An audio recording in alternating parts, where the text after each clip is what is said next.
अध्याय 11.1 परिचय।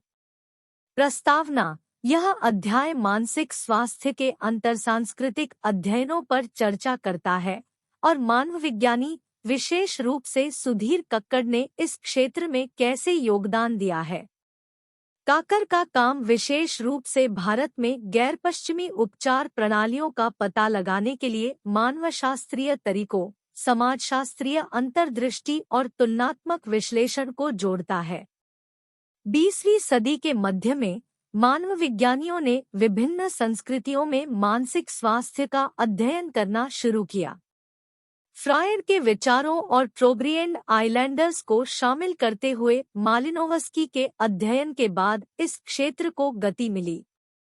हालांकि बहुत कम भारतीय मनोवैज्ञानिकों ने वास्तव में वास्तविक दुनिया की सेटिंग में मनोविश्लेषणात्मक सिद्धांतों का परीक्षण किया। सुधीर कक्कड़ इस संबंध में अग्रणी और सम्मानित विद्वान है। वह मानवशास्त्रीय तकनीकों जैसे फील्डवर्क और समाजशास्त्रीय अंतर्दृष्टि का उपयोग करता है, जैसे कि पाठ्य परंपराओं की जांच करना और पारंपरिक भारतीय उपचार प्रणालियों के साथ नव फ्राइडियन सिद्धांतों की तुलना करना। कक्कड़ दूसरों की तुलना में पश्चिमी ज्ञान प्रणालियों का पक्ष न लेने की उत्तराधुनिक परंपरा का पालन करते हैं।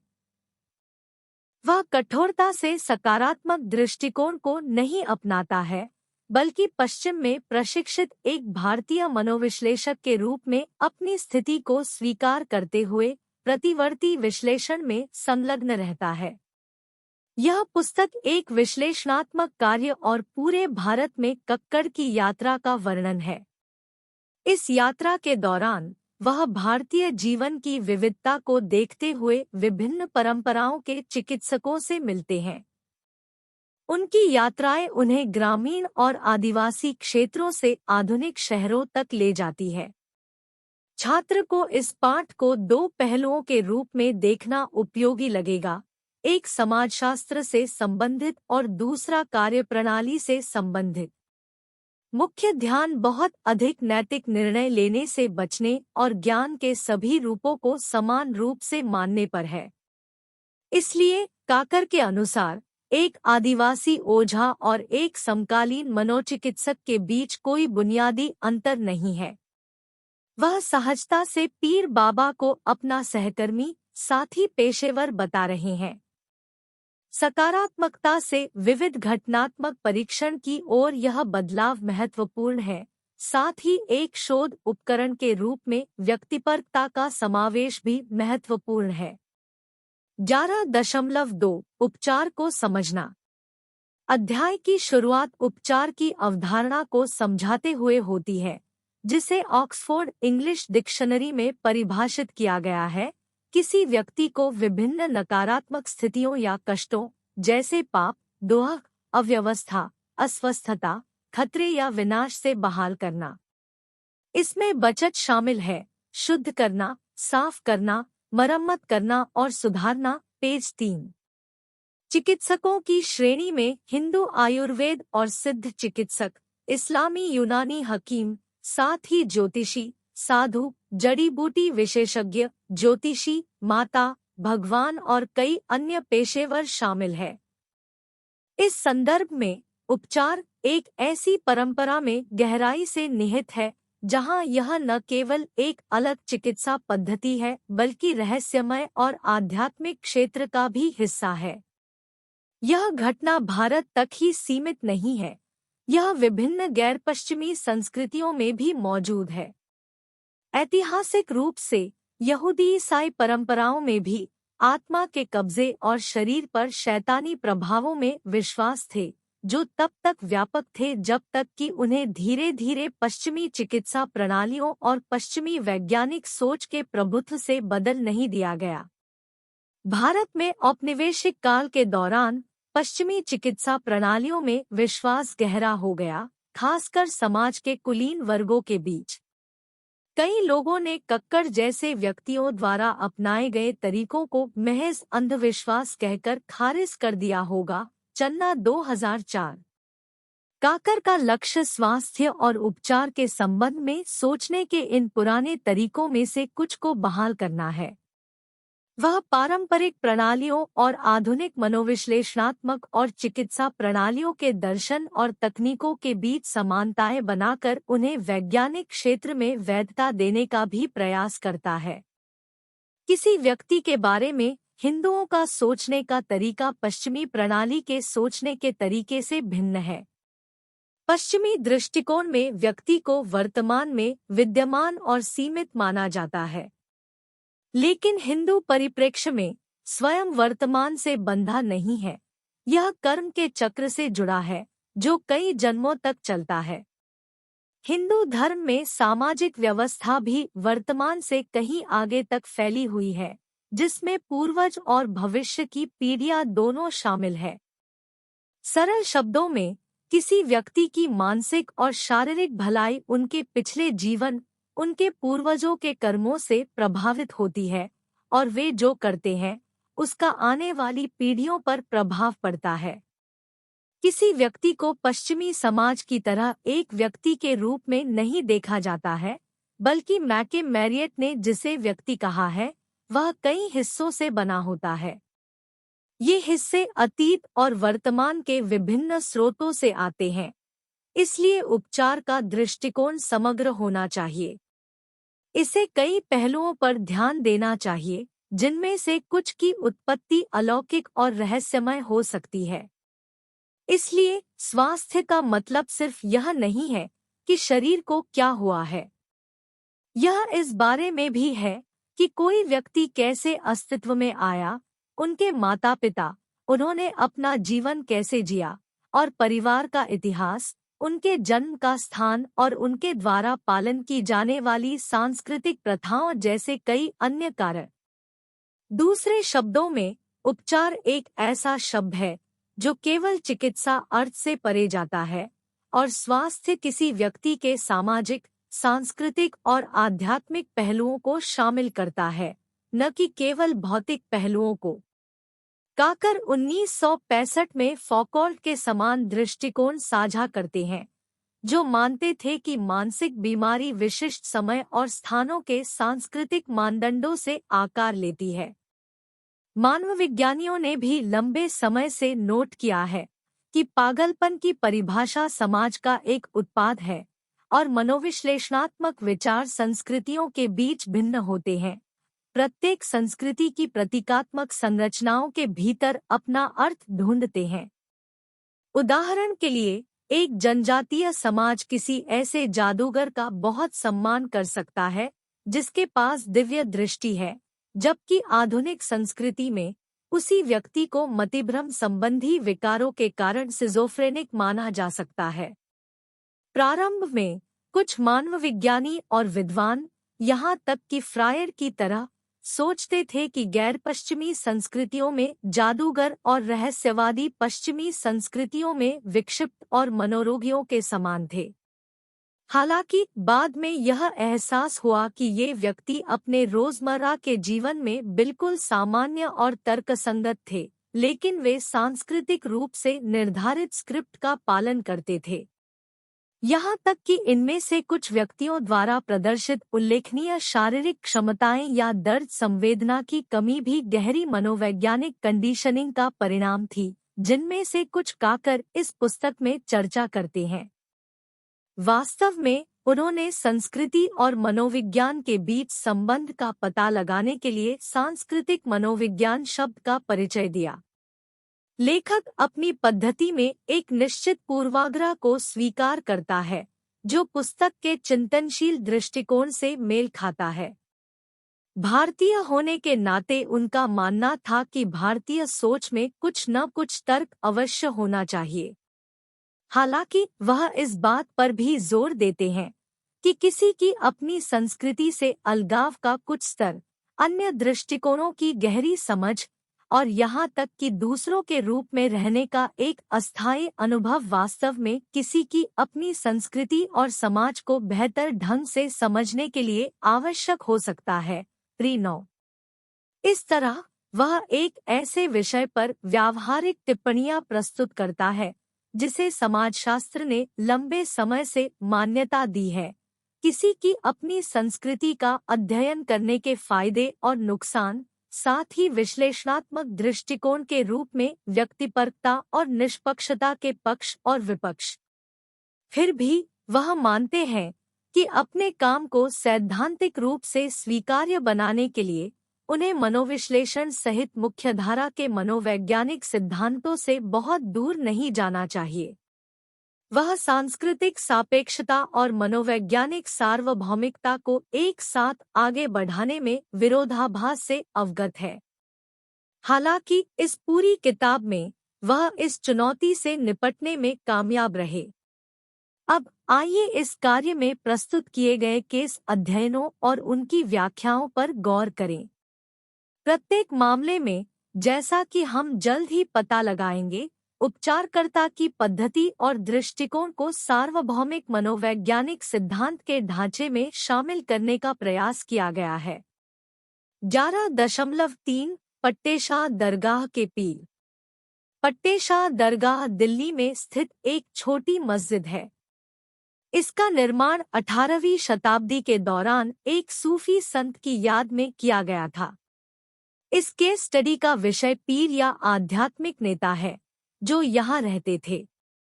जिस समय लेखक ने उनका साक्षात्कार लिया और उनसे मुलाकात की, उस समय पीर 87 वर्ष के थे और वह बिना किसी महत्वपूर्ण भौतिक संपत्ति के एक साधारण कमरे में रहते थे।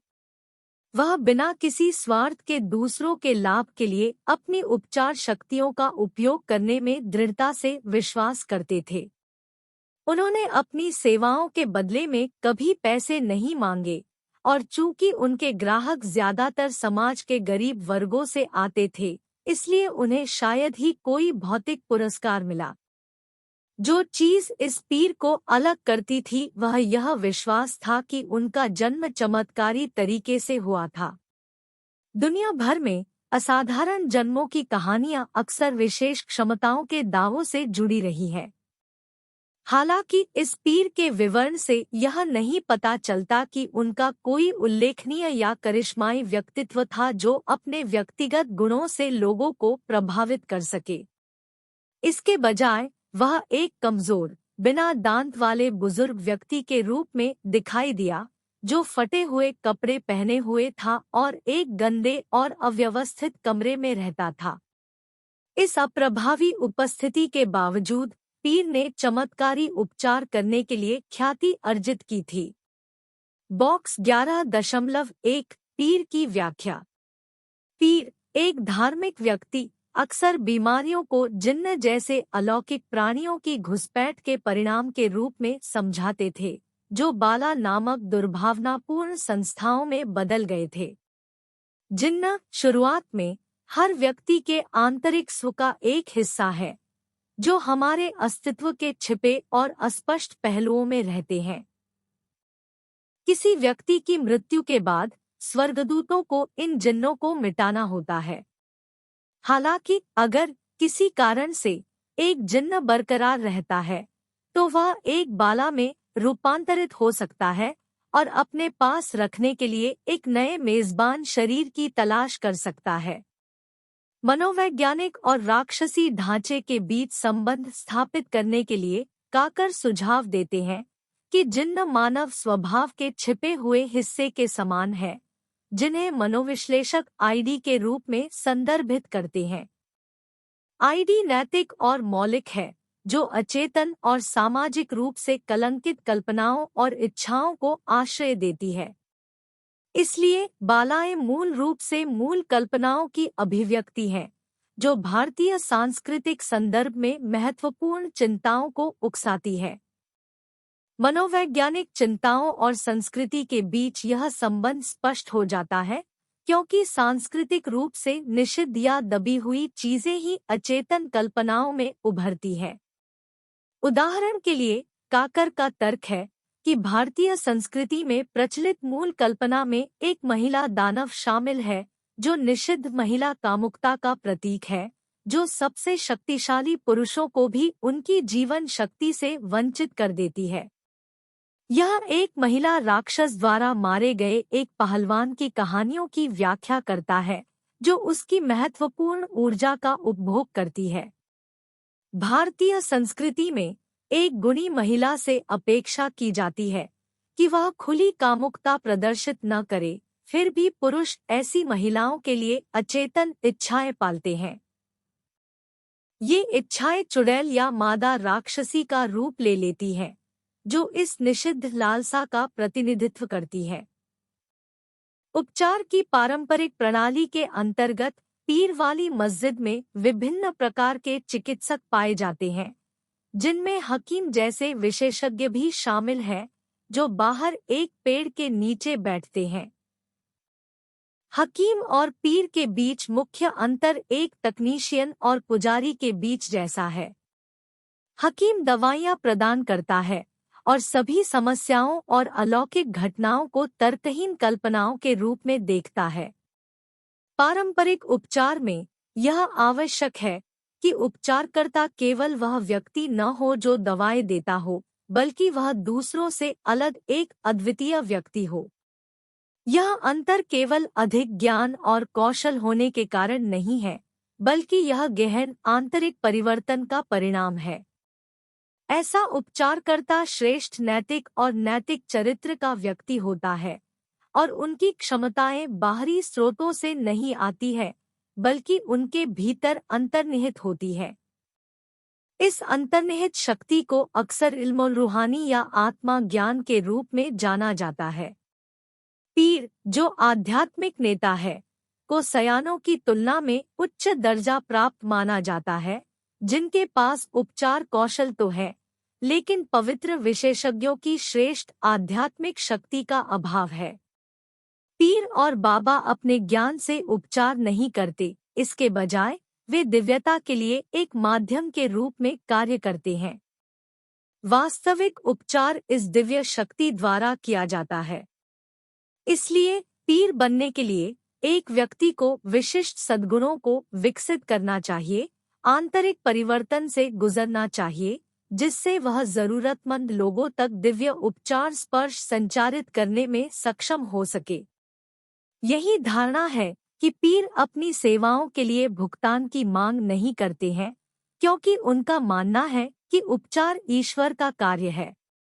यदि कोई रोगी कुछ भी चढ़ाना चाहता है, तो इसे अल्लाह के लिए एक भेंट माना जाता है, या शायद पीर की भौतिक जरूरतों को पूरा करने के लिए एक प्रतीक माना जाता है।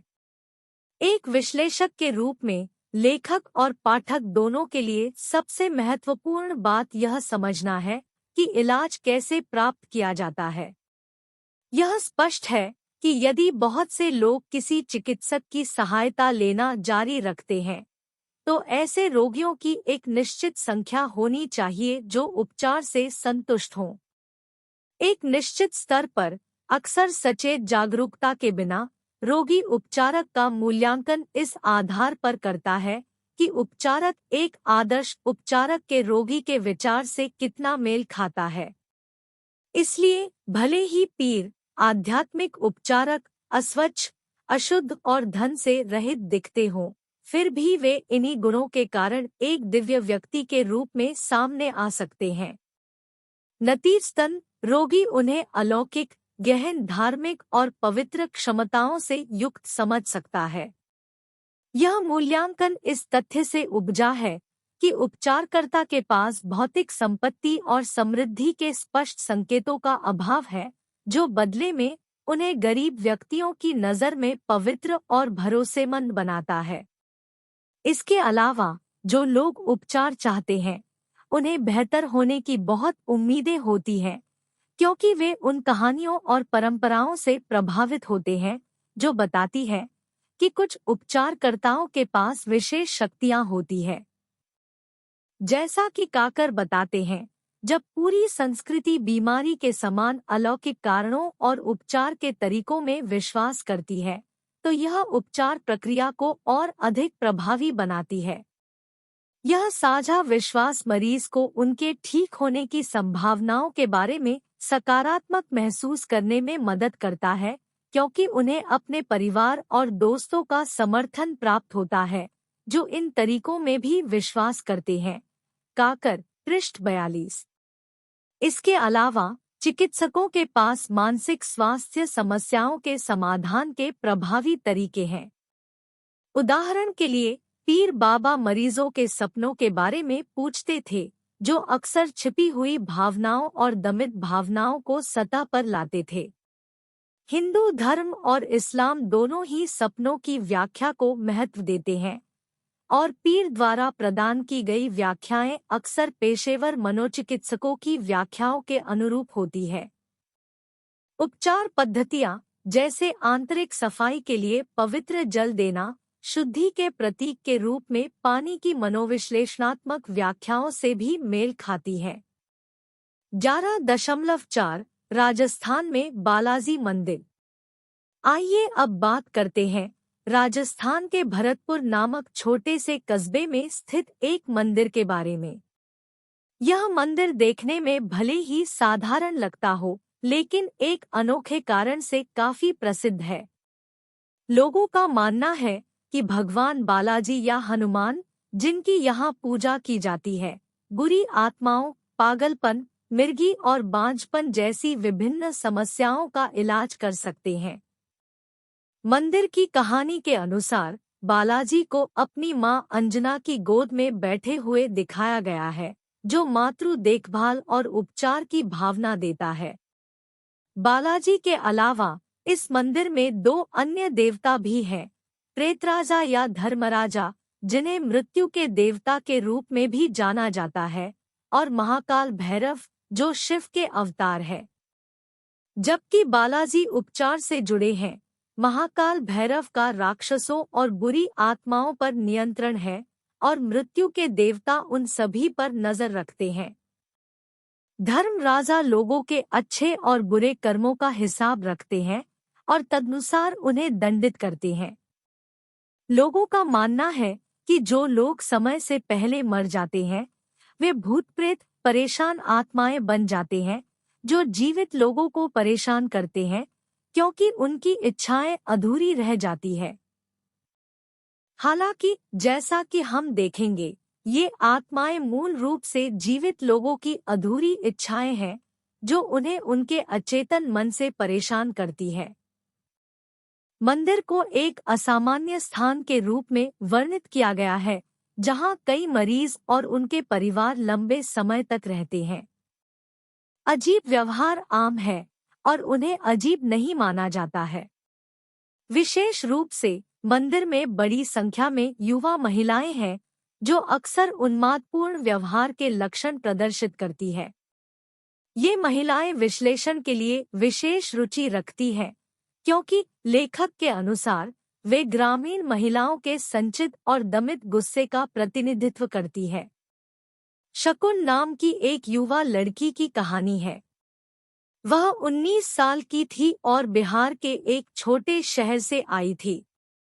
जब वह 16 वर्ष की थी, तब वह भूत नामक आत्मा के वश में हो गई। यह भूत उसकी चाची की बेचैन आत्मा थी, जो उसके पिता के बड़े भाई की पत्नी थी। उसकी चाची ने दुखद रूप से अपनी जान ले ली थी जब उसके पति ने उसे अपनी शादी से बाहर किसी के साथ आपत्तिजनक स्थिति में पकड़ लिया था। यह पता चला कि शकुन की चाची विवाहेतर संबंधों में शामिल होने के लिए जानी जाती थी, लेकिन उसका पति तब तक उसकी हरकतों से बेखबर रहा जब तक कि उसने उसे रंगे हाथों नहीं पकड़ लिया। जब यह घटना घटी तब शकुन केवल 3.5 साल की थी। उसके परिवार का मानना था कि वह इन घटनाओं को याद करने के लिए बहुत छोटी थी, लेकिन जब वह 16 वर्ष की हुई तो उसकी चाची की अतृप्त आत्मा उसके शरीर में प्रवेश कर गई। बॉक्स 1.2 कब्जे के पहलू। इस खंड में काकर एक विशेष मामले की जांच करते हैं।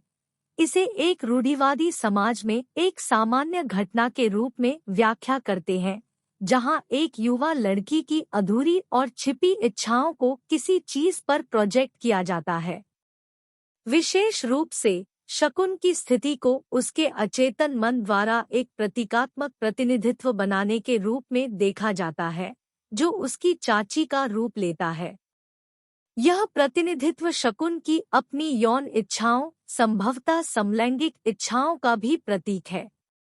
विश्लेषक का सुझाव है कि 3.5 साल की उम्र में शकुन इतना बूढ़ा हो गया था कि उस दौरान घटी कुछ महत्वपूर्ण घटनाओं की यादें उसे याद थी।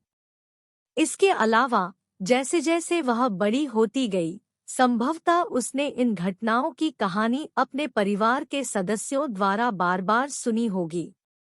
समय के साथ उसने शायद अपनी चाची की छवि एक ऐसे व्यक्ति के रूप में विकसित कर ली होगी जो पापपूर्ण समझी जाने वाली हर चीज को अपनाती है। जैसे जैसे शकुन युवावस्था में पहुंची, उसने संभवतः अपनी उभरती कामुकता और इच्छाओं से संबंधित आंतरिक संघर्षों का अनुभव किया, जिसके बारे में उसे सिखाया गया था कि उसके सांस्कृतिक संदर्भ में यह गलत है। उसके अचेतन मन के भीतर के इन आंतरिक तनावों और परस्पर विरोधी भावनाओं को उसकी चाची की छवि पर प्रक्षेपित किया गया होगा, जिसके परिणामस्वरूप उसे कब्जा कहा गया है। आशा का मामला इस बात का उदाहरण है कि कैसे एक बेटी जो भावनात्मक रूप से अपने पिता के बहुत करीब थी, उसकी कामुकता को लेकर समस्याएं थी। उसके पिता उससे बहुत प्यार करते थे और उसके प्रति बहुत दयालु थे, लेकिन उन्होंने उसे ऐसे तरीके से छुआ जो उसकी उम्र के लिए उचित नहीं था। वह उसकी यौन भावनाओं के प्रति बहुत सख्त था और जब वह 15 वर्ष की थी तब उसे कोई लड़का पसंद आ गया तो उसने उसे दंडित किया। बाद में जब उसे किसी दूसरे आदमी से प्यार हो गया तो उसने उस पर उस आदमी के छोटे भाई से शादी करने के लिए दबाव डाला। इससे आशा के लिए हालात और भी बदतर हो गए, क्योंकि जिस आदमी से वह प्यार करती थी वह अब उसका जीजा था और उसने उसके साथ यौन संबंध बनाने की कोशिश करना बंद नहीं किया। इससे आशा को बहुत ग्लानि महसूस हुई। कक्कड़ के मुताबिक आशा का मामला प्यार और कर्तव्य के बीच फंसी महिलाओं में देखी जाने वाली एक उन्मादी प्रतिक्रिया की तरह है। 19वीं शताब्दी के उत्तरार्ध में जब फ्रायड वियना में मनोविश्लेषण का अभ्यास करते थे, तब यूरोपीय बुर्जुआ समाज में युवा महिलाओं के बीच इसी तरह की स्थितियां आम थी। आशा के मामले में अपने पिता के प्रति उसकी अचेतन क्रोध की भावनाएं, जिसने उसे अपने पहले प्यार को आगे बढ़ाने और बाद में अपने प्रेमी से शादी करने से रोका, अपराध बोध में बदल गई। उसे अपने प्यारे पिता के प्रति ऐसी भावनाएं नहीं रखनी चाहिए थी, इसलिए वे आंतरिक राक्षस बन गए जिन्होंने उसे पीड़ा दी। उसके बार बार होने वाले पेट दर्द का संबंध बच्चा पैदा करने की उसकी अधूरी इच्छा से था। गौरतलब है कि ये दर्द तब शुरू हुआ जब वह अपनी गर्भवती भाभी से मिलने गई। बच्चे को नुकसान पहुंचाने की उसकी छिपी हुई इच्छा संभवतः एक अन्य आंतरिक दानव में बदल गई, जिससे उसके अंदर अपराध की भावना स्थानांतरित हो गई। इसलिए आशा खुद नहीं बल्कि यह आंतरिक राक्षस बच्चे को नुकसान पहुंचाना चाहता था। यहाँ तक कि भोजन के प्रति उसकी तीव्र लालसा को भी मनोविश्लेषण में अधूरी इच्छाओं के रूप में समझा जा सकता है, जो सही तरीके से संतुष्ट न होने पर भोजन की इच्छा के रूप में व्यक्त होती है। अवसाद से जूझ रहे लोगों का वजन अक्सर बढ़ जाता है, क्योंकि उनकी इच्छाएं भोजन की लालसा में बदल जाती है। बालाजी मंदिर के रोगियों और मध्यवर्गीय यूरोपीय लोगों के बीच दिलचस्प अंतर उनके उन्माद संबंधी लक्षणों की अभिव्यक्ति में निहित है। जबकि लक्षण समान है, भारतीय मरीज अपने भूत, आत्मा या देवता से जुड़ते समय एक समृद्ध और ज्वलंत कल्पना प्रदर्शित करते हैं। इसके विपरीत उनके पश्चिमी समकक्षों में इस स्तर की कल्पना अनुपस्थित है। ये मतभेद स्पष्ट रूप से संस्कृति में निहित है। भारतीयों को विविध और जटिल रूपों में दर्शाए गए देवी देवताओं, राक्षसों और विभिन्न पौराणिक प्राणियों के जीवंत दृश्य प्रतिनिधित्व से अवगत कराया जाता है। इसके विपरीत यूरोपीय लोग ऐसे कम ज्वलंत दृश्य तत्वों के साथ कम रंगीन दुनिया का अनुभव करते हैं। बालाजी मंदिर के रोगियों और मध्यवर्गीय यूरोपीय लोगों के बीच दिलचस्प अंतर उनके उन्माद संबंधी लक्षणों की अभिव्यक्ति में निहित है। जबकि लक्षण समान है, भारतीय मरीज अपने भूत, आत्मा या देवता से जुड़ते समय एक समृद्ध और ज्वलंत कल्पना प्रदर्शित करते हैं। इसके विपरीत उनके पश्चिमी समकक्षों में इस स्तर की कल्पना अनुपस्थित है। ये मतभेद स्पष्ट रूप से संस्कृति में निहित है। भारतीयों को विविध और जटिल रूपों में दर्शाए गए देवी देवताओं, राक्षसों और विभिन्न पौराणिक प्राणियों के जीवंत दृश्य प्रतिनिधित्व से अवगत कराया जाता है। इसके विपरीत यूरोपीय लोग ऐसे कम ज्वलंत दृश्य तत्वों के साथ कम रंगीन दुनिया का अनुभव करते हैं। पिछले मामले की तरह मंदिर में उपचार प्रक्रिया में संस्कृति महत्वपूर्ण भूमिका निभाती है।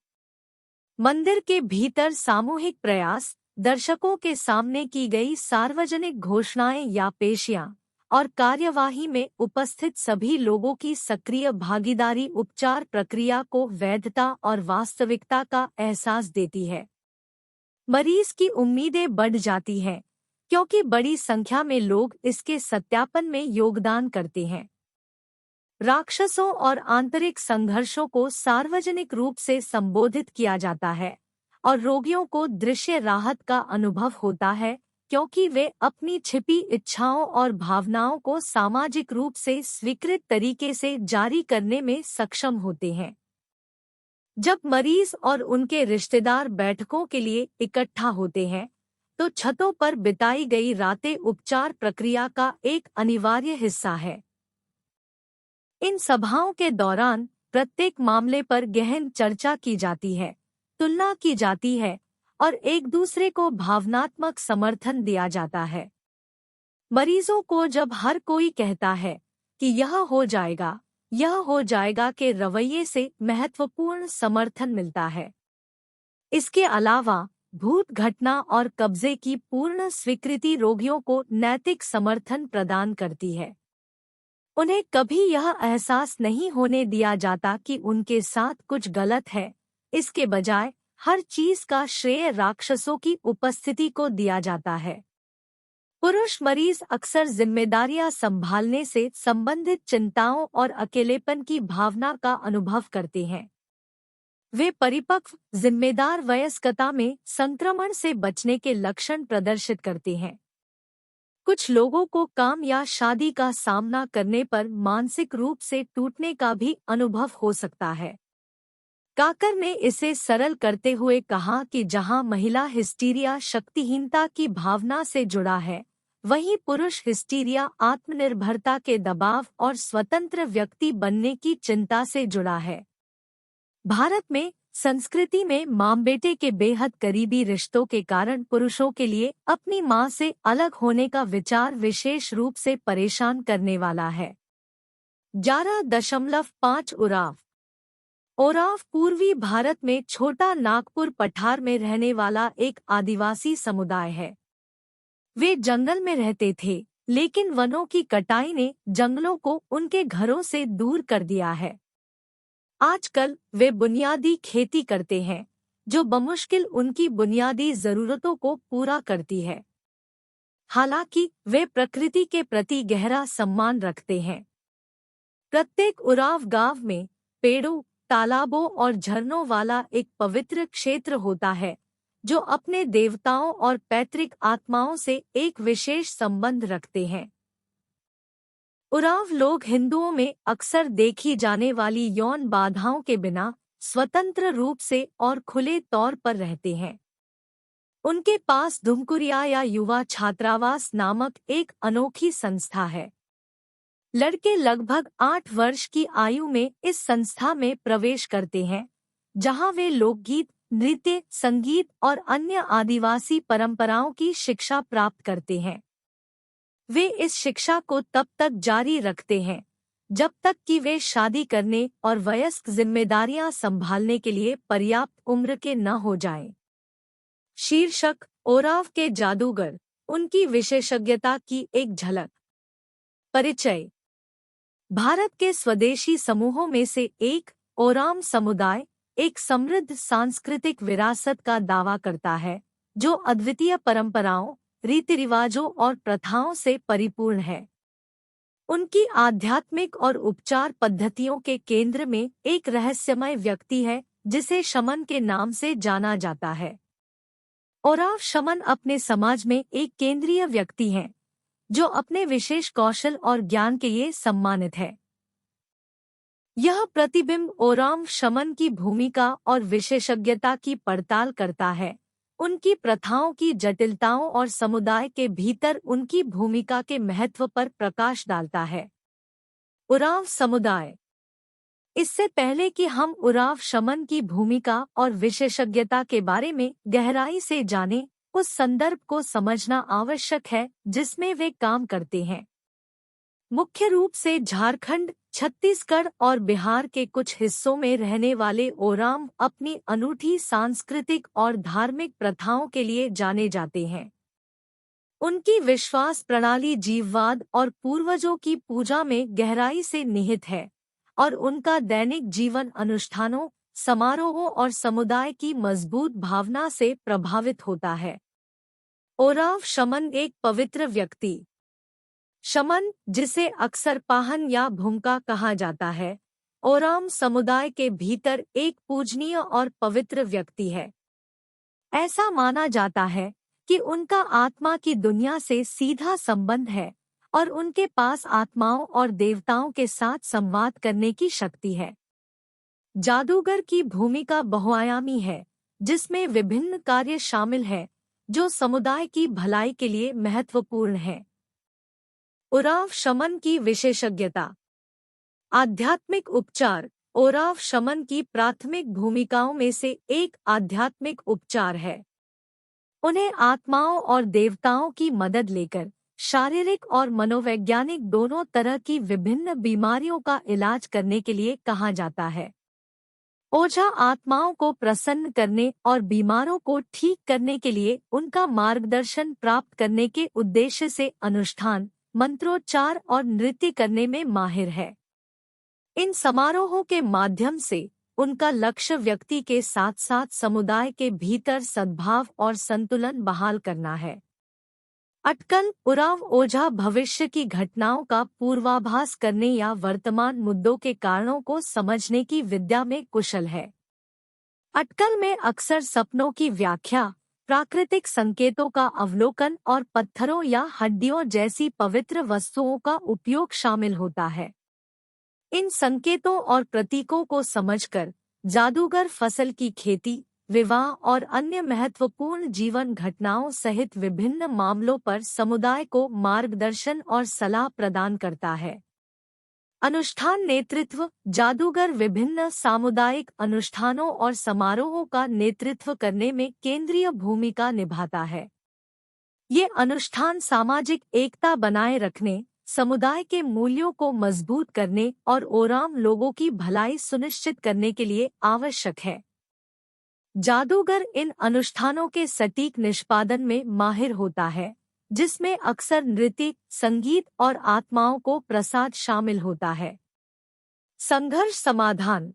अपनी आध्यात्मिक और उपचारात्मक भूमिकाओं के अलावा ओराव शमन अक्सर समुदाय के भीतर संघर्षों में मध्यस्थ और मध्यस्थ के रूप में कार्य करते हैं।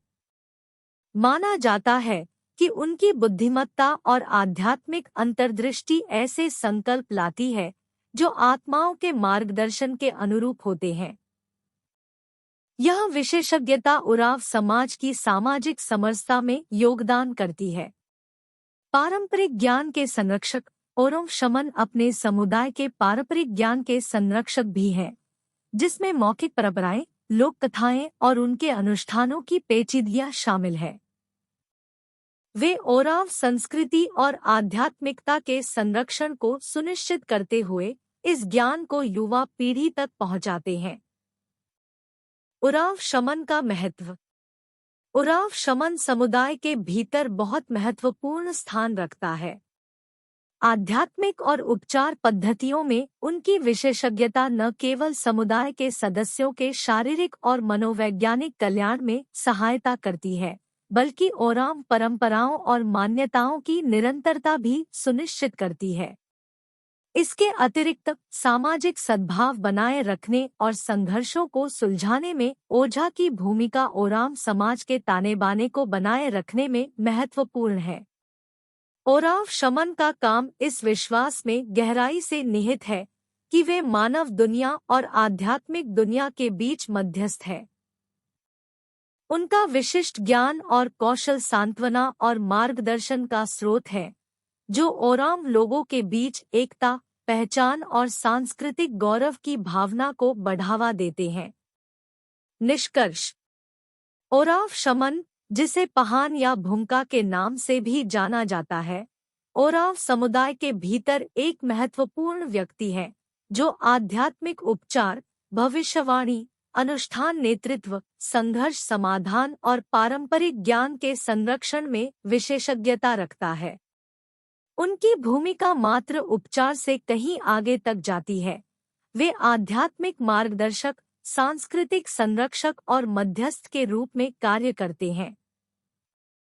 ओराव शमन की अद्वितीय विशेषज्ञता समुदाय की भलाई और एकता के लिए महत्वपूर्ण है, जो भारत में स्वदेशी ज्ञान और परंपराओं की समृद्धि के प्रमाण के रूप में कार्य करती है। ओझा, जिसे स्थानीय तौर पर अयाता या भगत कहा जाता है, एक सच्चा विशेषज्ञ होता है।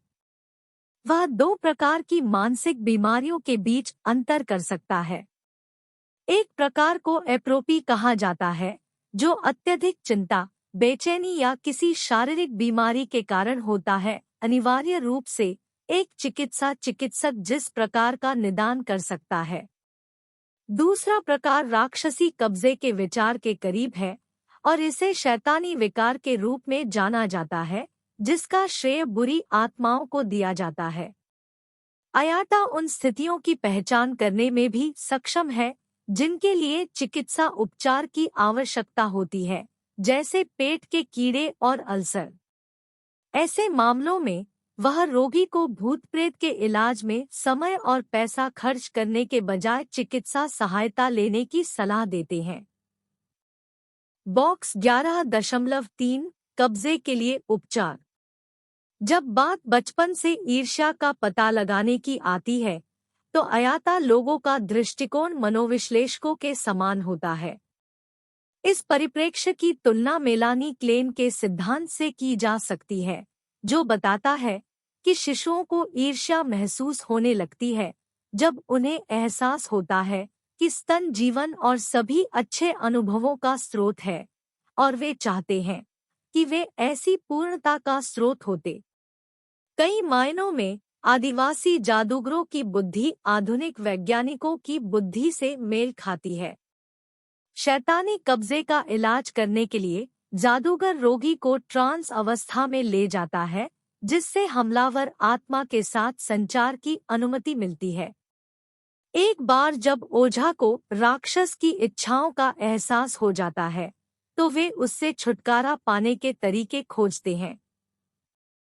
एक तरीका यह है कि दानव को मुर्गी या कबूतर जैसे पक्षी में फंसाया जाए, जिसे 6 महीने तक अच्छी तरह से खिलाया और देखभाल की जाए ताकि यह सुनिश्चित हो सके कि दानव बना रहे।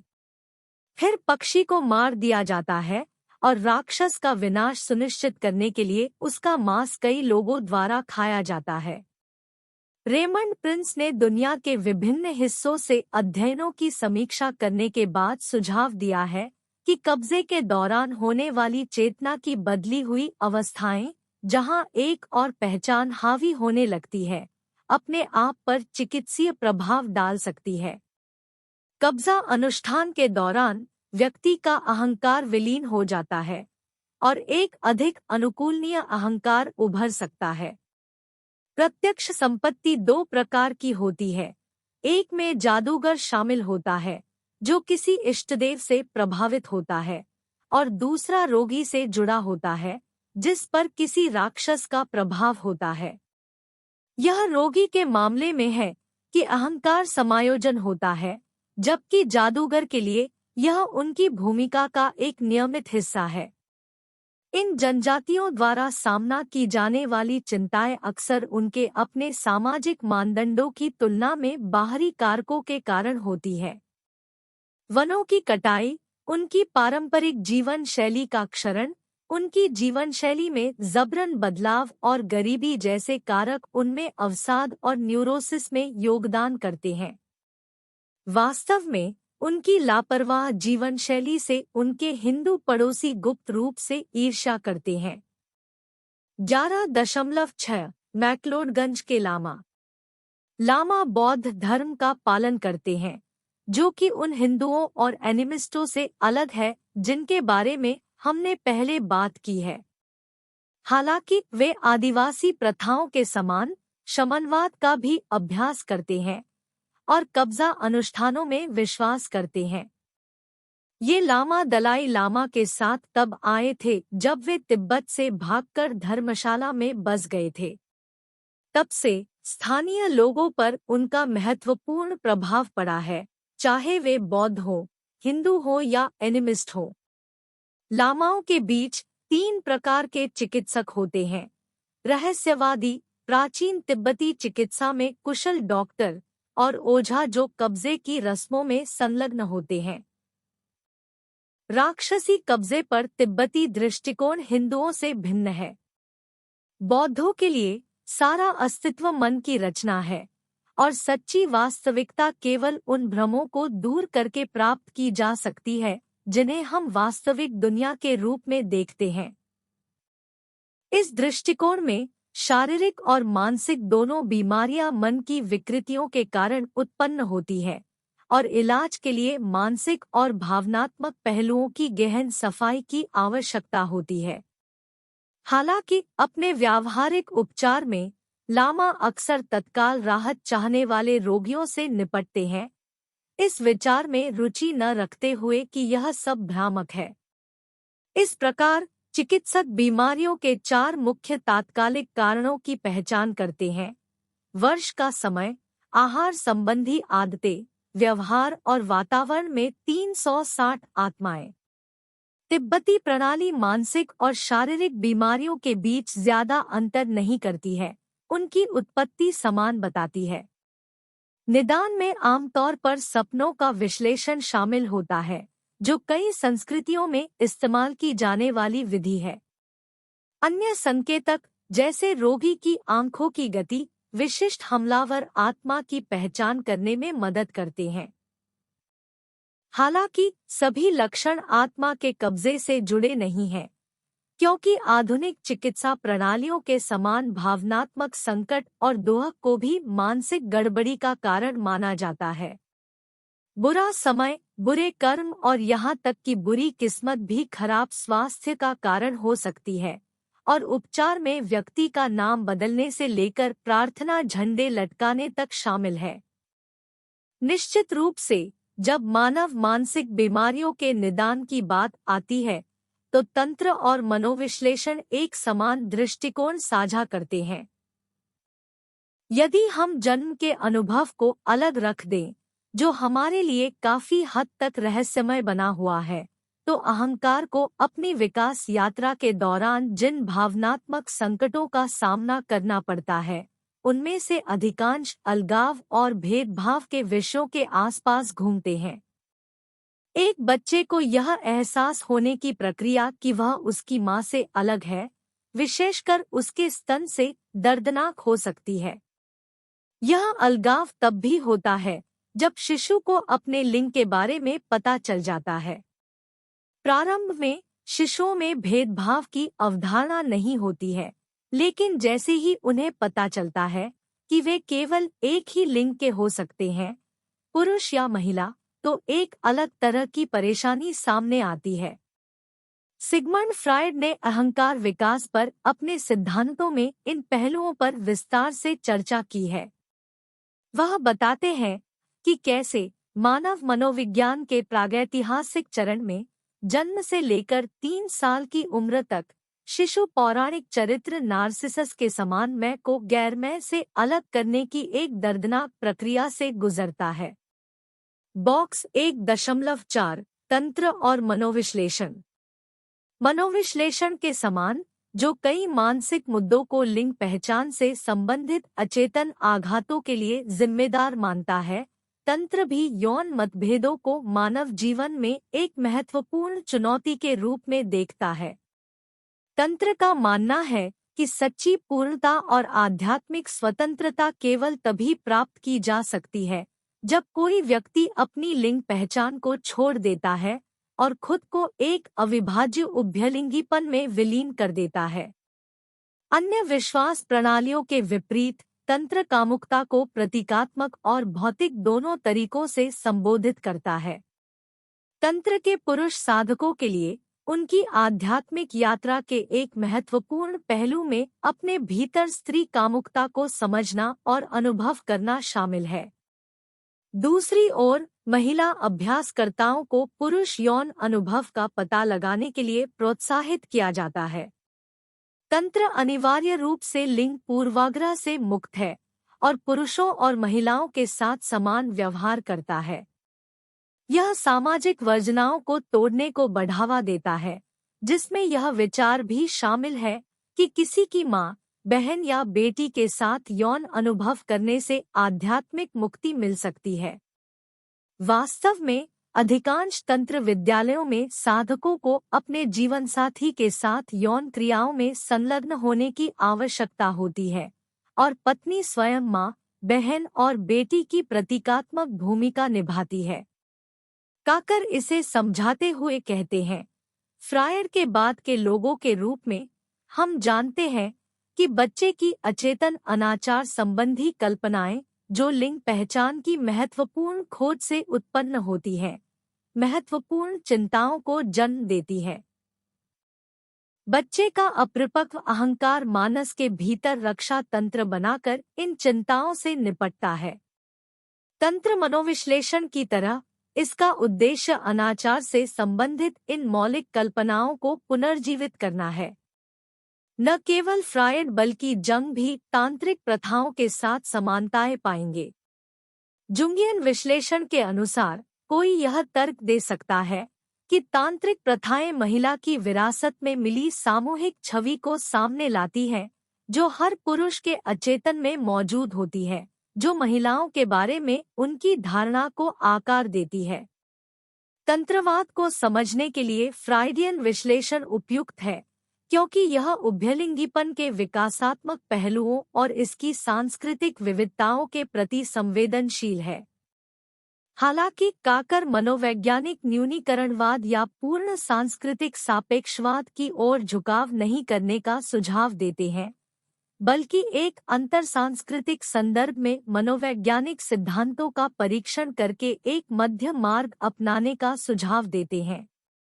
स्टोलर 1968 के अनुसार पुरुषों में पुरुषत्व कोई प्राकृतिक अंतर्निहित अवस्था नहीं है। स्त्रीत्व के कुछ तत्व माँ के साथ प्राथमिक पहचान के कारण शुरू से ही मौजूद होते हैं, जो सभी शिशुओं में समान होते हैं। यह केवल विकासात्मक प्रक्रिया में है कि व्यक्तियों को अपने लिंग का एहसास होता है, और यह एहसास भेदभाव के कारण प्राथमिक चिंता का कारण बन सकता है। अलग अलग संस्कृतियां अलग अलग तरीकों से भेदभाव की प्रक्रिया को आकार देती हैं, और भारत में मां बेटे का बंधन उल्लेखनीय रूप से लंबे समय तक चलने वाला और गहन है, कई अन्य संस्कृतियों की तुलना में कहीं अधिक। यह स्मृति भारतीय पुरुषों के अचेतन मन में छिपी रहती है और उनके वयस्क व्यक्तित्व को प्रभावित करती है। हालांकि ऐसे मामलों में जहां मां के साथ शुरुआती अनुभव शत्रुता से चिह्नित होते हैं, यह बाद के जीवन में महिलाओं के प्रति आक्रामकता का कारण बन सकता है और पुरुषत्व में पोषण के संतुलन गुणों की कमी हो सकती है। आदर्श भारतीय व्यक्ति, जैसा कि बालाजी मंदिर में देखा जाता है, पोषण गुणों से रहित नहीं है। मिथक में बालाजी को उनकी मां की गोद में बिठाया गया है, जो मर्दाना और स्त्री तत्वों के संयोजन को प्रदर्शित करता है। उभयलिंगीपन कई भारतीय मिथकों में स्पष्ट है, जैसे शिव का अर्धनारीश्वर होना और विष्णु का स्त्री का रूप धारण करना। रामकृष्ण परमहंस जैसे पवित्र पुरुष अक्सर स्त्रियोचित गुणों का प्रदर्शन करते हैं। मनोवैज्ञानिक चिंताओं को दूर करने के अलावा तांत्रिक प्रणाली शारीरिक बीमारियों के लिए भी स्पष्टीकरण प्रदान करती है। तंत्र के अनुसार मानव शरीर चक्रों में विभाजित है, जो रीढ़ के आधार से सिर के शीर्ष तक चलते हैं। जैसे ही कोई व्यक्ति आत्मज्ञान प्राप्त करता है, जीवन ऊर्जा, जिसे कुंडलिनी के रूप में जाना जाता है, आधार से सिर की ओर बढ़ती है। बीमारी को इन चक्रों में व्यवधान के लिए जिम्मेदार ठहराया जाता है, जो अपाच्य कर्मों के कारण होता है। हिंदू तत्वमीमांसा में, विशेषकर तंत्रवाद में, अच्छे या बुरे कर्मों की कोई धारणा नहीं है। इसके बजाय अपचित कर्मों का तात्पर्य उन कर्मों से है जो किसी व्यक्ति की जीवन शैली या स्थिति से मेल नहीं खाते हैं। जब ये व्यवधान महत्वपूर्ण हो जाते हैं, तो एक भूत या राक्षस उत्पन्न होता है। मनोविश्लेषण के समान तंत्रवाद का मानना है कि ये आंतरिक राक्षस बाहरी आक्रमण नहीं है, बल्कि हमारे भीतर उत्पन्न होते हैं। ये आंतरिक राक्षस अनियंत्रित प्रवृत्ति का प्रतिनिधित्व करते हैं और या तो अच्छे, आज्ञाकारी या बुरे, अवज्ञाकारी हो सकते हैं। तो बीमार पड़ने के 4 चरण हैं। अपाच्य कर्म चक्र असंतुलन की ओर ले जाते हैं, जो तीव्र होने पर राक्षस भूत उत्पन्न करते हैं, जिसके परिणामस्वरूप अंततः मानसिक बीमारी होती है। एक तांत्रिक उपचारक को चक्रों को समझना चाहिए, विशेष रूप से अपने चक्रों को, और भूतविद्या या भूतविद्या का जानकार होना चाहिए। तांत्रिक बनने के लिए व्यक्ति को सबसे पहले निर्धारित प्रथाओं के माध्यम से अपनी अचेतन चिंताओं पर काबू पाना होगा। केवल तभी वे व्यक्तियों को उन चिंताओं से छुटकारा पाने में मदद करने के योग्य हो सकते हैं, जो मानसिक रूप से बीमार लोगों में राक्षसों के रूप में प्रकट होती है। एक अलग तरह की तांत्रिक साधना को दर्शाने के लिए कक्कड़ निर्मला देवी का उदाहरण देते हैं, जो कुंडलिनी को जल्दी से जगाने की क्षमता के लिए जानी जाती है। 11.9 माताजी का पंथ। निर्मला देवी। निर्मला देवी, जिन्हें माताजी के नाम से भी जाना जाता है, पर उनकी पृष्ठभूमि के आधार पर विचार किया जाना चाहिए। वह एक पूर्व मेडिकल छात्रा थी और एक ईसाई परिवार से आती थी। हालांकि वह कुंडलिनी और चक्र जैसे तंत्रवाद के मूलभूत सिद्धांतों में विश्वास करती है, लेकिन वह अपनी ईसाई परवरिश के अनुसार कुछ तांत्रिक प्रथाओं को पापपूर्ण बताती है। उपचार प्राप्त करने के लिए वह हठयोग और तंत्रवाद को जोड़ती है। किसी एक दृष्टिकोण को दूसरों पर तरजीह देने के विचार पर फिर से विचार करना महत्वपूर्ण है। भारतीय प्रणाली में किसी चीज की शुद्धता बाहरी प्रमाण से नहीं बल्कि उन लोगों की आंतरिक अनुभवात्मक वास्तविकता से निर्धारित होती है, जो सत्य को समझने के लिए आत्मबोध के स्तर तक पहुंच चुके हैं। किसी गुरु, माता या किसी अन्य मान्यता प्राप्त प्रबुद्ध व्यक्ति के अनुयायी सत्य पर केवल इसलिए विश्वास करते हैं क्योंकि उनसे पहले वाला व्यक्ति, उनका शिक्षक या गुरु, इसे सत्य मानता है। उन्हें परंपरा और गुरु के वचन के अलावा किसी अन्य प्रमाण की आवश्यकता नहीं है। नतीजतन परंपरा का महत्व और शिक्षक की आंतरिक दृष्टि को अनुभवजन्य प्रमाण की आवश्यकता पर प्राथमिकता दी जाती है। चिंतन और क्रिया 11.2 माताजी एक उराव पुजारी से किस प्रकार भिन्न है? अपने उत्तर का कारण बताइए और उसे अपनी नोटबुक में रखिए। शीर्षक: माताजी निर्मला देवी और एक उराव पुजारी का तुलनात्मक विश्लेषण। परिचय: भारत की विविध और सांस्कृतिक रूप से समृद्ध टेपेस्ट्री में आध्यात्मिकता और धार्मिक प्रथाओं ने हमेशा एक महत्वपूर्ण स्थान रखा है। इस विविधता का उदाहरण माताजी निर्मला देवी जैसे आध्यात्मिक नेता के जीवन और शिक्षाओं और एक ओराम पुजारी की प्रथाओं के बीच विरोधाभास से मिलता है। दोनों व्यक्ति भारतीय आध्यात्मिकता और धर्म के अद्वितीय पहलुओं का प्रतिनिधित्व करते हैं, लेकिन वे कई मायनों में भिन्न हैं। इस चिंतनशील निबंध में मैं माताजी निर्मला देवी और एक ओराम पुजारी की विशिष्ट विशेषताओं के बारे में विस्तार से बताऊंगा और उनके बीच देखे गए मतभेदों के कारण बताऊंगा। माताजी निर्मला देवी। माताजी निर्मला देवी, जिन्हें श्री माताजी के नाम से भी जाना जाता है, एक प्रमुख आध्यात्मिक नेता थी जिन्होंने सहज योग आंदोलन की स्थापना की थी। उनका जन्म 21 मार्च 1923 को छिंदवाड़ा, भारत में हुआ था और उनका जीवन आत्मबोध और आंतरिक आध्यात्मिक विकास को बढ़ावा देने के लिए समर्पित था। माताजी निर्मला देवी की शिक्षाएं इस विचार के इर्दगिर्द घूमती है कि प्रत्येक व्यक्ति के भीतर एक सुप्त आध्यात्मिक ऊर्जा होती है, जिसे कुंडलिनी के रूप में जाना जाता है, जिसे आत्म साक्षात्कार की स्थिति प्राप्त करने के लिए जागृत किया जा सकता है। उनका दृष्टिकोण गहन ध्यानात्मक था और इसका उद्देश्य आध्यात्मिकता का प्रत्यक्ष अनुभव प्रदान करना था। कुछ प्रमुख विशेषताएं जो माताजी निर्मला देवी को एक ओराम पुजारी से अलग करती है, उनमें उनकी आध्यात्मिक वंशावली, शिक्षाएं और उनके संदेश का प्रचार करने का तरीका शामिल है। आध्यात्मिक वंशावली। माताजी निर्मला देवी एक ब्राह्मण परिवार से थी और उनकी आध्यात्मिक वंशावली श्रद्धेय संत ज्ञानेश्वर से जुड़ी थी। उनके परिवार की पृष्ठभूमि और महात्मा गांधी और विनोबा भावे जैसे आध्यात्मिक नेताओं के साथ उनके जुड़ाव ने उन्हें अपना आध्यात्मिक संदेश फैलाने के लिए एक अनूठा मंच प्रदान किया। इसके विपरीत एक उराव पुजारी आमतौर पर उराव जनजाति की तरह स्वदेशी आदिवासी समुदायों से संबंधित होता है और उनका आध्यात्मिक अधिकार अक्सर उनकी जनजातीय परंपराओं और अनुष्ठानों में निहित होता है। शिक्षाएं। माताजी निर्मला देवी की शिक्षाएं सार्वभौमिक थी और धार्मिक सीमाओं से परे थी। उन्होंने अपने भीतर कुंडलिनी ऊर्जा को जगाने पर जोर दिया, जो उनके अनुसार आत्मप्राप्ति और आंतरिक शांति की ओर ले जा सकती है। उनका दृष्टिकोण समावेशी था, सभी पृष्ठभूमियों और धर्मों के लोगों को अपने अभ्यास में भाग लेने के लिए आमंत्रित करना।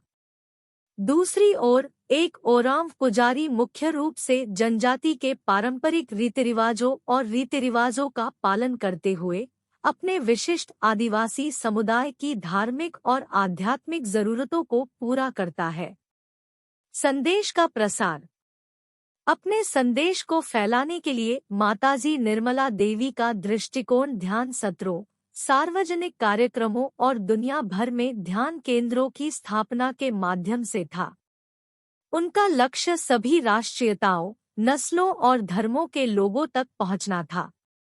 इसके विपरीत उराव पुजारी अपने निकटतम जनजातीय समुदाय पर ध्यान केंद्रित करते हैं और उन अनुष्ठानों, समारोहों और परंपराओं में भाग लेते हैं जो उनकी जनजाति के लिए विशिष्ट है। एक उराव पुजारी। ओराम जनजाति भारत के मूल आदिवासी समुदायों में से एक है जो मुख्य रूप से झारखंड, छत्तीसगढ़ और ओडिशा राज्यों में पाई जाती है। उराव पुजारी जनजाति के आध्यात्मिक और धार्मिक जीवन में महत्वपूर्ण भूमिका निभाते हैं। उनकी प्रथाएं आदिवासी रीतिरिवाजों और परंपराओं में गहराई से निहित हैं और उनकी भूमिका माताजी निर्मला देवी से काफी अलग है। जनजातीय विशिष्टता। उराव पुजारी उराव जनजाति के रीतिरिवाजों और रीतिरिवाजों से गहराई से जुड़े हुए हैं। उनका ज्ञान और प्रथाएं उनकी जनजाति के लिए विशिष्ट है और वे समुदाय की आध्यात्मिक और सांस्कृतिक विरासत को बनाए रखने के लिए अनुष्ठान और समारोह आयोजित करने के लिए जिम्मेदार है। उनकी भूमिका सार्वभौमिक नहीं है और उनकी प्रथाएं ओराम जनजाति से परे लागू करने के लिए नहीं है। पैतृक पूजा। उराव जनजाति पारंपरिक रूप से पैतृक पूजा करती है और उराव पुजारी अक्सर इन अनुष्ठानों का नेतृत्व करते हैं। वे जनजाति को अपने पूर्वजों से जोड़ते हैं और उनका आशीर्वाद और मार्गदर्शन चाहते हैं। यह माताजी निर्मला देवी की शिक्षाओं के बिल्कुल विपरीत है, जो पूर्वजों की पूजा के बजाय व्यक्तिगत आध्यात्मिक ऊर्जा और आत्म प्राप्ति के जागरण पर जोर देती है। प्रकृति और पैतृक आत्माएं। उराव पुजारी प्रकृति और पैतृक आत्माओं के साथ भी संवाद करते हैं, प्राकृतिक दुनिया के साथ सद्भाव और संतुलन की तलाश करते हैं। उनके अनुष्ठानों में अक्सर प्रकृति को प्रसाद देना और आत्माओं को प्रसन्न करना शामिल होता है, जो पर्यावरण के साथ ओराम जनजाति के गहरे संबंध को दर्शाता है। इसके विपरीत माताजी निर्मला देवी की शिक्षाएं व्यक्तिगत आध्यात्मिक विकास पर ध्यान देने के साथ आंतरिक स्व और कुंडलिनी ऊर्जा के जागरण पर अधिक केंद्रित है। निष्कर्ष। अंत में माताजी निर्मला देवी और एक उराव पुजारी भारत के आध्यात्मिक और धार्मिक परिदृश्य के विशिष्ट पहलुओं का प्रतिनिधित्व करते हैं। जबकि माताजी निर्मला देवी की शिक्षाएं धार्मिक सीमाओं से परे हैं, व्यक्तिगत आध्यात्मिक ऊर्जा और आत्म प्राप्ति के जागरण पर जोर देती है। एक ओराव पुजारी की भूमिका ओराव जनजाति के रीतिरिवाजों और रीतिरिवाजों में गहराई से निहित है, जो पैतृक पूजा, प्रकृति और आदिवासी विशिष्ट प्रथाओं पर ध्यान केंद्रित करती है। इन दोनों व्यक्तियों के बीच मतभेदों को उनकी सांस्कृतिक पृष्ठभूमि, शिक्षाओं और उनके संबंधित संदेशों को प्रचारित करने के तरीकों के कारण जिम्मेदार ठहराया जा सकता है। भारत के भीतर आध्यात्मिक प्रथाओं और मान्यताओं की विविधता को पहचानना और उसकी सराहना करना आवश्यक है। माताजी निर्मला देवी और उराव पुजारी दोनों अपने अनूठे तरीके से देश में आध्यात्मिकता की समृद्ध छवि में योगदान करते हैं। इन मतभेदों को समझना और उनका सम्मान करना विभिन्न समुदायों और आध्यात्मिक संतुष्टि चाहने वाले व्यक्तियों के बीच सहिष्णुता और सद्भाव को बढ़ावा दे सकता है। जब माताजी अपने अनुयायियों को मानव अस्तित्व की समझ प्रदान करती हैं, तो वे निर्विवाद रूप से इसे सत्य के रूप में स्वीकार करते हैं।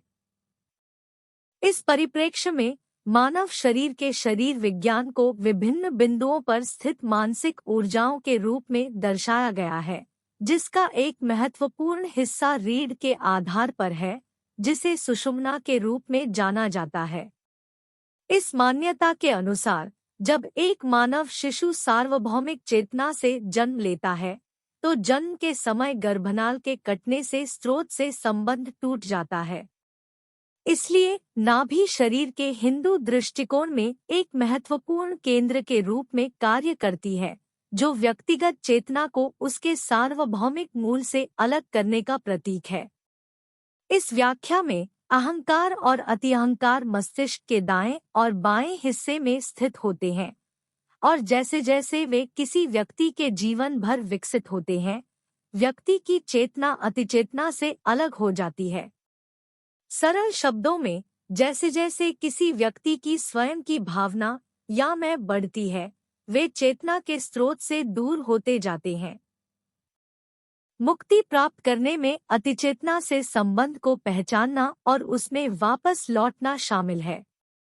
बाईं ओर अतिअहंकार का प्रतिनिधित्व करते हुए भावनाओं, जुनून और राक्षसों का घर है, जबकि दाईं ओर अहंकार का प्रतिनिधित्व करते हुए सोच, योजना और आयोजन शामिल है।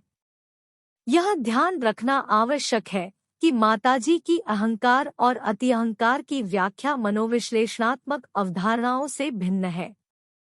अधिकांश लोगों में मानसिक ऊर्जाएं बाएं और दाएं पक्ष के बीच उतार चढ़ाव करती है। आदर्श रूप से इन ऊर्जाओं को मध्य में, माथे के केंद्र में संतुलन मिलना चाहिए, जहां वे आंतरिक शांति और शांति लाते हैं। जब वे दोनों तरफ बहुत दूर चले जाते हैं, तो इससे मानसिक गड़बड़ी हो सकती है। उपचार में संतुलन बहाल करना, चैनलों को साफ करना और चक्र या ऊर्जा केंद्रों को प्रभावित करने वाली बाधाओं को दूर करना शामिल है। अंततः सुषुम्ना के सिर के शीर्ष तक आरोहण का आत्मबोध ही उपचार का मार्ग है। जो कोई भी माताजी का अनुयायी बन जाता है और आत्म साक्षात्कार प्राप्त कर लेता है, उसे उपचारक बनने की क्षमता भी प्राप्त हो जाती है। एक सच्चा अनुयायी दूसरों के कंपन को समझने और उनके चक्रों और चैनलों की स्थिति का आकलन करने की क्षमता विकसित करता है।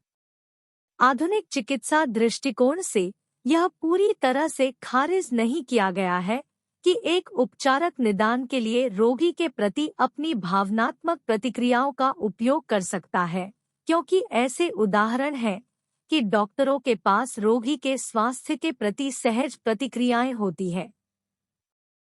हालांकि हमें अभी भी विश्वास के आधार और वास्तविक उपचार को समझना चाहिए जो ऐसे तरीकों से हो सकता है। यह समझना अधिक महत्वपूर्ण है कि भले ही उपचार न हो, विश्वास अटल रहता है। जैसा कि पॉल वॉट्सलाविक और लियोन फेस्टिंगर ने दूसरों के बीच बताया है, एक बार जब कोई अस्थायी व्याख्या हमारे दिमाग में बैठ जाती है तो उसे हटाना चुनौतीपूर्ण होता है। भले ही हमें विरोधाभासी जानकारी प्राप्त होती है, हम प्रारंभिक जानकारी का समर्थन करने के लिए और स्पष्टीकरण बनाते हैं। प्रारंभिक व्याख्या अडिग और निर्विवाद बनी हुई है और व्याख्या में फिट होने के लिए वास्तविकता को विकृत किया जा सकता है, क्योंकि जिस चीज को हम गहराई से महत्व देते हैं, उसे छोड़ना, भले ही इसका भावनात्मक महत्व हो, बहुत परेशान करने वाला हो सकता है। किसी माता या गुरु में विश्वास महत्वपूर्ण चिकित्सीय शक्ति धारण कर सकता है। अनुयायी इन मान्यताओं में भारी निवेश करते हैं, अक्सर अपने विश्वास को त्यागने के बजाय वास्तविकता को नजरअंदाज करना पसंद करते हैं। यह अक्सर विश्वास और आस्था ही है जो इलाज की ओर ले जाती है। मनोवैज्ञानिक दृष्टि से उपचार शक्ति का मुख्य स्रोत रोगी के दिमाग में निहित है। काकर के अनुसार चमत्कार शरीर की शारीरिक प्रक्रियाओं को प्रभावित करने की दिमाग की क्षमता में निहित है। कब्जे के दौरान लोग असाधारण कारनामे कर सकते हैं जो वे सामान्य परिस्थितियों में नहीं सोचते होंगे। यह समझाना चुनौतीपूर्ण है कि गर्म लोहे को छूने से जलन क्यों नहीं होती या मांस में छेद करने से दर्द या रक्तस्राव क्यों नहीं होता। मनोविश्लेषणात्मक रूप से विश्वास उपचार को विभिन्न अनुष्ठानों के माध्यम से रोगी के पुनर्जन्म के रूप में समझा जा सकता है। इसके साथ ही वे एक गुरु की तरह नए माता-पिता के व्यक्तित्व का निर्माण कर रहे हैं। ये नए माता-पिता, चाहे माता हो या पिता, रोगी के मूल माता-पिता के घावों को भरने और उन्हें उनके जीवन इतिहास के बोझ से मुक्त करने में मदद करते हैं। 11.10 भारतीय चिकित्सा आयुर्वेद। आयुर्वेद में हिंदू धर्म की तरह यह माना जाता है कि यह हमेशा अस्तित्व में है, बिना किसी शुरुआत या अंत के, प्रकृति के नियमों में निहित है। आयुर्वेद व्यक्ति को समग्र रूप से देखता है, शारीरिक, मनोवैज्ञानिक, सामाजिक और आध्यात्मिक पहलुओं को समान महत्व देता है। इस दृष्टि से एक व्यक्ति संपूर्ण ब्रह्मांड के लघु प्रतिनिधित्व की तरह है। ब्रह्मांड में सब कुछ एक व्यक्ति के भीतर है। यह पंचभूत सिद्धांत में परिलक्षित होता है, जो कहता है कि एक व्यक्ति 5 तत्वों से बना है: अग्नि, जल, पृथ्वी, वायु और आकाश। यह सिद्धांत यह भी मानता है कि अच्छा स्वास्थ्य 3 गुणों के संतुलन से आता है: वायु, पित्त और कफ। दूसरे शब्दों में, शरीर और ब्रह्मांड, जिसमें इसके सभी तत्व शामिल हैं, के बीच एक सामंजस्यपूर्ण संबंध है। शरीर को अलग नहीं बल्कि प्रकृति, ब्रह्मांड और दिव्यता के साथ निरंतर देखा जाता है। इसलिए खराब स्वास्थ्य को सांस्कृतिक बीमारियों के परिणामस्वरूप देखा जाता है, जहां एक व्यक्ति बीमार हो जाता है क्योंकि उनका मानना है कि उन्होंने बहुत अधिक शारीरिक तरल पदार्थ खो दिया है, जिससे शरीर में असंतुलन पैदा हो गया है। इन हास्य के संतुलन में किसी भी व्यवधान के परिणामस्वरूप शारीरिक और मानसिक स्वास्थ्य दोनों समस्याएं होंगी। आयुर्वेद में शारीरिक और मानसिक बीमारियों के कारणों के बीच बहुत कम अंतर है। मन और शरीर को समान माना जाता है। गुरुजी के अनुसार, जिन्हें कक्कड़ ने आयुर्वेद पर अपने शोध में केस स्टडी के रूप में इस्तेमाल किया था, बीमारी के खिलाफ लड़ाई सिर्फ एक चिकित्सा लड़ाई नहीं है बल्कि एक नैतिक लड़ाई है। यह न केवल बीमारी के विरुद्ध संघर्ष है बल्कि इस असंतुलन में योगदान देने वाले किसी भी व्यक्ति या चीज के विरुद्ध भी संघर्ष है। जब कक्कड़ ने उपचार के प्रति गुरुजी के दृष्टिकोण को देखा तो उन्होंने देखा कि गुरुजी स्वयं को रोगी के लिए पूरी तरह जिम्मेदार मानते थे। उनका रोगी के परिवार या किसी अन्य के प्रति कोई दायित्व नहीं था। यह दृष्टिकोण फ्रायड द्वारा स्थापित परंपरा के अनुरूप है, जो व्यापक पारिवारिक या सामाजिक जिम्मेदारियों पर विचार किए बिना केवल रोगी के उपचार के लिए खुद को समर्पित करने में विश्वास करता था। आयुर्वेद संतुलन पर ध्यान केंद्रित करते हुए रोगों के निदान और उपचार दोनों में भोजन को बहुत महत्व देता है, क्योंकि किसी व्यक्ति की आहार संबंधी आदतें उनके स्वास्थ्य पर महत्वपूर्ण प्रभाव डालती है। मनोविश्लेषणात्मक दृष्टिकोण से खाने पर यह बढ़ा हुआ जोर और उपचार में इसकी भूमिका मौखिक कल्पनाओं के सांस्कृतिक महत्व की ओर इशारा करती है। 11 निष्कर्ष।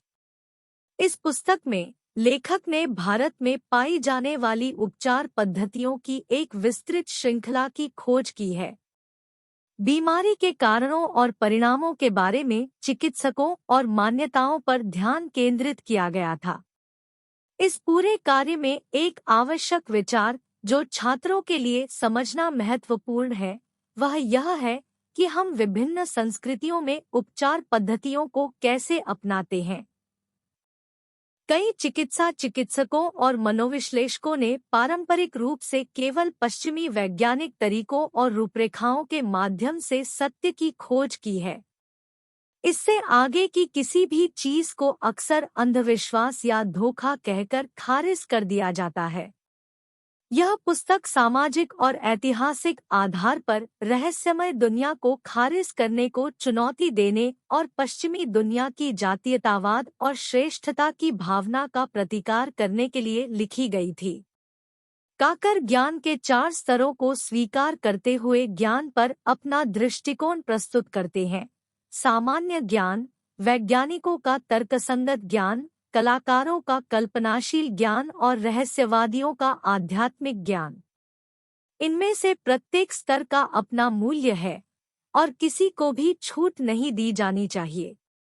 मनोवैज्ञानिक उपचार, चाहे आध्यात्मिक या मनोविश्लेषणात्मक दृष्टिकोण से देखा जाए, एक शुद्ध और संतुलित स्थिति प्राप्त करने के लिए मन को मुक्त करने के बारे में है।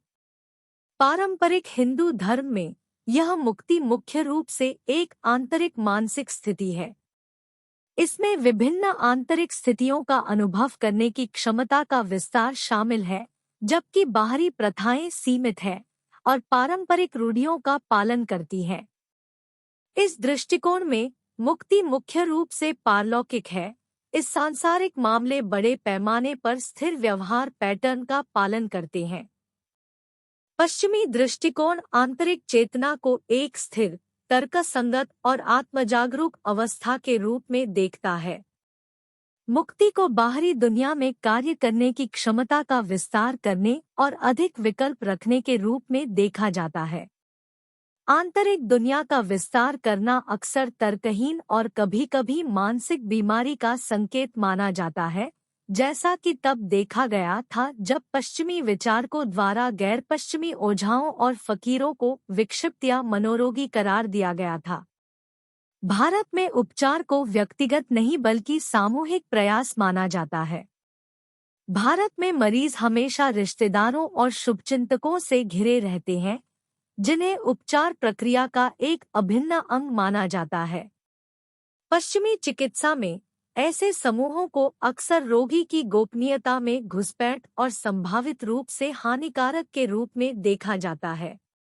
हालांकि जैसा कि कक्कड़ ने बालाजी मंदिर के मामले में प्रदर्शित किया है, सामूहिक क्रियाएं मरीजों को यह एहसास दिलाने में मदद करती है कि वे एक बड़े समूह का हिस्सा है और उनकी समस्याएं केवल उनकी नहीं है, बल्कि बड़े समुदाय द्वारा साझा की जाती है।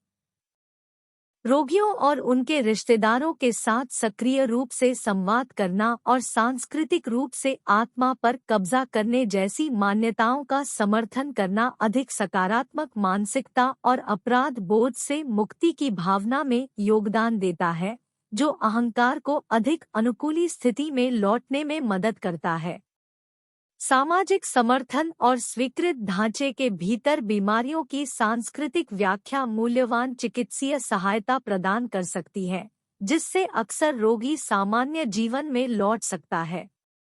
उदाहरण के लिए, यदि कोई रोगी मानता है कि उसकी स्थिति किसी शारीरिक बीमारी के कारण नहीं है, बल्कि किसी बुरी आत्मा के वश में होने का परिणाम है, तो उनकी चिंताएं इस दुष्ट इकाई की ओर निर्देशित होती है।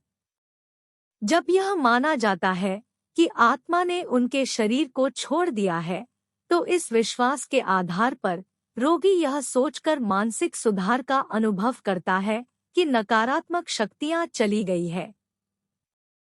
कई मामलों में ये नकारात्मक आंकड़े सांस्कृतिक रूढ़िवादिता से जुड़े होते हैं, जैसे यह धारणा कि भूतों को अक्सर मुसलमानों से जोड़ा जाता है।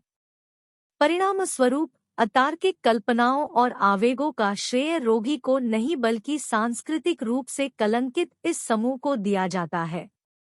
यह विस्थापन की मनोविश्लेषणात्मक अवधारणा के अनुरूप है और इसे सामाजिक और सांस्कृतिक माध्यमों से समर्थित और प्रभावी बनाया गया है। इस संदर्भ में समाज और संस्कृति मानसिक स्वास्थ्य को परिभाषित करने में महत्वपूर्ण भूमिका निभाते हैं।